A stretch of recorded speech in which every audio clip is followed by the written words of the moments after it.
Hey, good afternoon, everybody. It is February 19th, 2024. We are in the Old Testament. We're in the book of 2nd Chronicles. We're going to read chapter 23 today.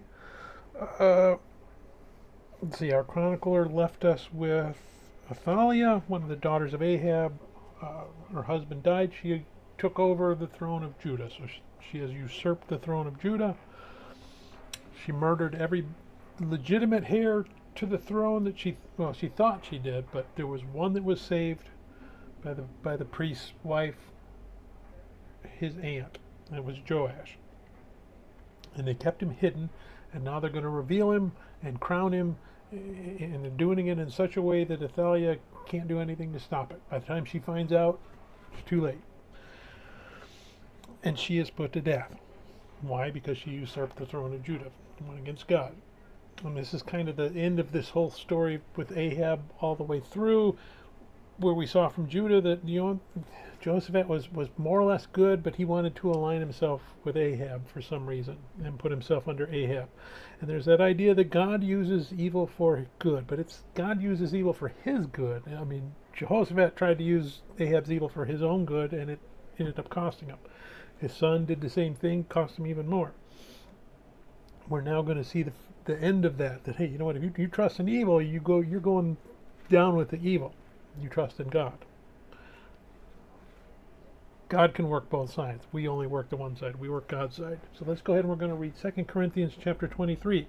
In the 7th year, Jehoiada strengthened himself and made a covenant with the captains of hundreds, Azariah the son of Jehoram, Ishmael the son of Johanan, Azariah the son of Obed, Messiah the son of Adiah, and Elisaphat the son of Zikri. And they went throughout Judah and gathered the Levites from all the cities of Judah and the chief fathers of Israel, and they came to Jerusalem. And then all the assembly made a covenant with the king in the house of God.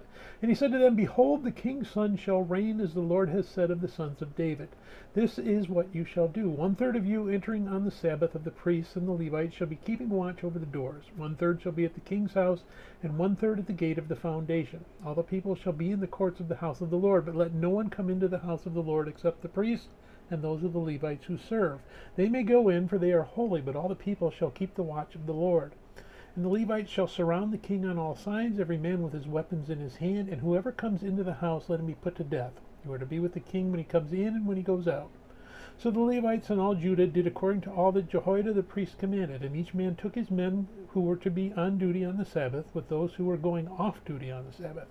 For Jehoiada the priest had not dismissed the divisions. And Jehoiada the priest gave to the captains of hundreds the spears and the large and small shields which had belonged to King David that were in the temple of God. Then he set all the people, every man with his weapon in his hand, from the right side of the temple to the left side of the temple, along by the altar and by the temple all around the king. And they brought out the king's son, put the crown on him, gave him the testimony, and made him king. Then Jehoiada and his sons anointed him and said, Long live the king! Now when Athaliah heard the noise of the people running and praising the king, she came to the people in the temple of the Lord.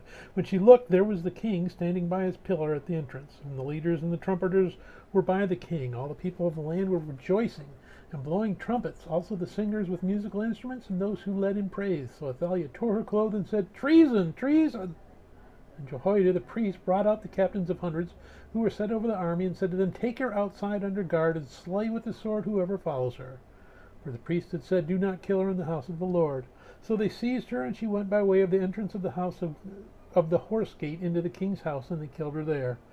Then Jehoiada made a covenant between himself, the people, and the king, that they should be the Lord's people. And all the people went to the temple of Baal and tore it down. They broke in pieces its altars and images, and killed Mattan, the priest of Baal, before the altars. Also Jehoiada appointed the oversight of the house of the Lord to the hand of the priests, the Levites, whom David had assigned in the house of the Lord, to offer the burnt offerings of the Lord, as it is written in the law of Moses, with rejoicing and with singing, as it was established by David.